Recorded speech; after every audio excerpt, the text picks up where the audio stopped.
Hi friends, കടല ഇതുപോലെ വരട്ടി കഴിച്ചിട്ടുണ്ടോ? നല്ല ടേസ്റ്റാണ് കഴിക്കാൻ. വെള്ളക്കടലയാണെങ്കിലും കറുത്ത കടലയാണെങ്കിലും നല്ല ടേസ്റ്റാണ് കഴിക്കാൻ.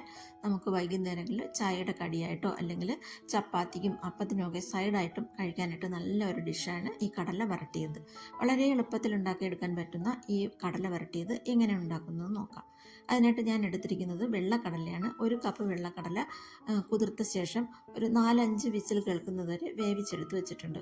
ഉപ്പിട്ടാണ് ഞാൻ ഈ കടല വേവിച്ചത്. കടല ഒരുപാടങ്ങ് വെന്ത് കുഴഞ്ഞു പോകരുത്, ഈ ഒരു പരുവത്തിൽ വേവിച്ചെടുത്താൽ മതി. ഇനി ഇത് കടല വരട്ടിയത് ഉണ്ടാക്കാനായിട്ട് ഞാനൊരു പാൻ അടുപ്പിൽ വെച്ചിട്ട് പാൻ ചൂടാകുമ്പോൾ അതിലേക്ക് 1 ടേബിൾ സ്പൂൺ വെളിച്ചെണ്ണ ഒഴിച്ചു കൊടുക്കുന്നുണ്ട്. വെളിച്ചെണ്ണ നന്നായിട്ട് ചൂടായ ശേഷം അതിലേക്ക് കടുകും വറ്റൽമുളകും ഇട്ട് കൊടുക്കാം.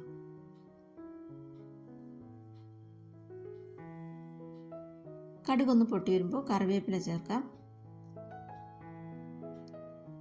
ഇനി 1 സവാള ചെറുതായിട്ടൊന്ന് അരിഞ്ഞത് ഇട്ട് കൊടുക്കാം. ഒരു മീഡിയം സൈസുള്ള സവാള എടുത്താൽ മതി. അത് അതിൻ്റെ കൂടെ 2 പച്ചമുളക് ചെറുതായിട്ട് അരിഞ്ഞതും കൂടി ചേർക്കാം.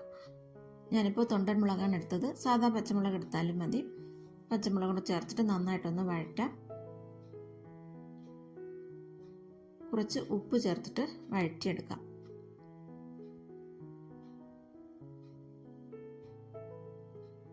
സവാള ഒന്ന് നന്നായിട്ടൊന്ന് വഴന്നു വരുന്ന സമയത്ത് ഇതിലേക്ക് ഇഞ്ചി വെളുത്തുള്ളി പേസ്റ്റ് ചേർത്ത് കൊടുക്കാം. ഒരു 1/2 ടീസ്പൂൺ അളവിൽ ഇഞ്ചി വെളുത്തുള്ളി പേസ്റ്റാണ് ഇട്ട് കൊടുക്കുന്നത്. ഇഞ്ചി വെളുത്തുള്ളി പേസ്റ്റ് ഇട്ട ശേഷം ഒന്നുകൂടെ ഒന്ന് ഇളക്കി കൊടുക്കാം. ഇനി ഇതിലേക്ക് ഒരു ചെറിയ തക്കാളിയുടെ പകുതിയാണ് ചെറുതായിട്ടൊന്ന് അരിഞ്ഞെടുത്തതും കൂടി ഇട്ട് കൊടുക്കാം. തക്കാളി കൂടിപ്പോകരുത്, കുറച്ച് മതി. തക്കാളി അരിഞ്ഞും കൂടെ ചേർത്തിട്ട് നല്ലപോലെ തന്നെ ഇളക്കി കൊടുക്കാം. തക്കാളി നന്നായിട്ടൊന്ന് വെന്ത് വരുന്നത് വരെ ഒന്ന് ഇളക്കാം.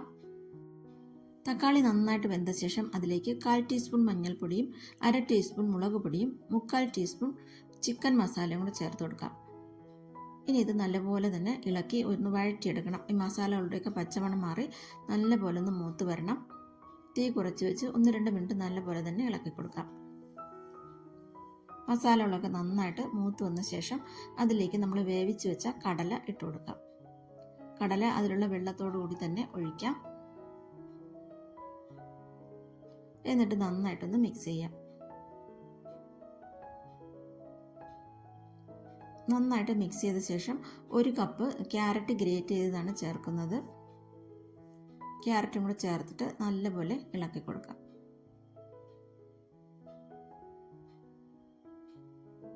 ഇനി ഇത് അടച്ച് വെച്ച് ഒരു 5 മിനിറ്റ് വേവിക്കണം. ഈ ക്യാരറ്റ് ഒന്ന് വെന്ത് വരാനായിട്ട് 5 മിനിറ്റ് അടച്ച് വെക്കാം. തീ ഒരു മീഡിയത്തിൽ ലോവിലോ വെച്ചാൽ മതി. 5 മിനിറ്റ് കഴിഞ്ഞിട്ട് തുറന്ന് നോക്കാം. അപ്പോൾ ക്യാരറ്റൊക്കെ നന്നായിട്ട് വെന്തിട്ട് ഈ കടലിലുള്ള വെള്ളമെല്ലാം നന്നായിട്ട് വറ്റി വന്നിട്ടുണ്ട്. ഇനി ഇതിലേക്ക് ഒരു 1/2 കപ്പ് തേങ്ങയാണ് ചേർക്കുന്നത്. തേങ്ങ തിരുവിയും കൂടെ ചേർത്തിട്ട് നല്ലപോലെ തന്നെ ഇളക്കിയെടുക്കാം. ഈ സമയത്ത് തീ കൂട്ടി വെച്ചിട്ട് ഇളക്കാം. ലാസ്റ്റിൽ ഇതിലേക്ക് ഒരു 1/4 ടീസ്പൂൺ അളവിൽ കറിമസാല പൊടിയും കൂടെ ചേർത്ത് കൊടുക്കണം. എന്നിട്ട് നന്നായിട്ട് തന്നെ മിക്സ് ചെയ്യാം.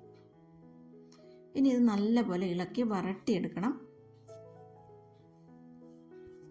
തീ കൂട്ടി വെച്ച് നന്നായിട്ട് തന്നെ വരട്ടിയെടുക്കാം. അവസാനം കുറച്ച് കയ്യിലുണ്ടെങ്കിൽ കുറച്ച് മല്ലിയിലയും കൂടെ ചേർത്ത് കൊടുക്കാം. അല്ലെങ്കിൽ കറിവേപ്പില ചേർത്താലും മതി, ഏതായാലും കുഴപ്പമില്ല. മല്ലിയിലയാണ് ഞാൻ ചേർക്കുന്നത്. മല്ലിയിലയും കൂടെ ചേർത്തിട്ട് നല്ലപോലെ തന്നെ ഇളക്കിയെടുക്കുന്നുണ്ട്. ഒരു 2-3 മിനിറ്റ് നല്ലപോലെ തീ കൂട്ടി വെച്ച് നന്നായിട്ട് തന്നെ ഇളക്കിയെടുക്കാം. നല്ല ടേസ്റ്റി ആയിട്ടുള്ള കടല വരട്ടിയത് റെഡി ആയിട്ടുണ്ട്. ഇതുപോലെ നിങ്ങൾ കടല വരട്ടി കഴിച്ചിട്ടില്ലെങ്കിൽ ഒരു പ്രാവശ്യം ഒന്ന് ട്രൈ ചെയ്ത് നോക്കണേ. എന്നിട്ട് അഭിപ്രായങ്ങൾ അറിയിക്കാൻ മറക്കരുത്. പിന്നെ വീഡിയോ ഇഷ്ടമായെങ്കിൽ ലൈക്ക് ചെയ്യാനും ഷെയർ ചെയ്യാനും ചാനൽ സബ്സ്ക്രൈബ് ചെയ്യാനും മറക്കരുത്. Thanks for watching.